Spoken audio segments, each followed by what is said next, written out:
कोल्हापूर जिल्ह्याने आपल्या देशाला काय काय दिले, चला पाहूया एका मिनिटात। कोल्हापूर जिल्हा म्हणजे कलेची पंढरी आणि कुस्तीचं माहेरघर। भारताला पहिले वैयक्तिक ऑलिम्पिक पदक मिळवून देणारे खशाबा जाधव यांनी याच कोल्हापुरात कुस्तीचे धडे गिरवले।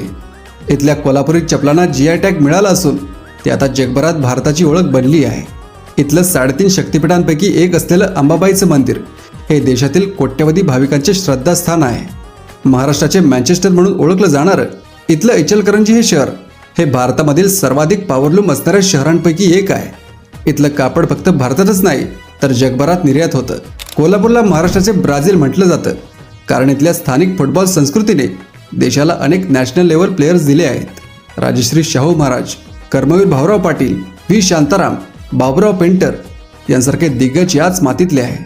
पन्हाळगड, विशाळगड, रांगणा यांसारखे स्वराज्यातील महत्त्वाचे 12 किल्ले इथेच आहेत। आता मला तुमचा जिल्हा कमेंट करून सांगा आणि महाराष्ट्रातील अशाच आणखी व्हिडिओजसाठी आपल्या पेजला फॉलो करा।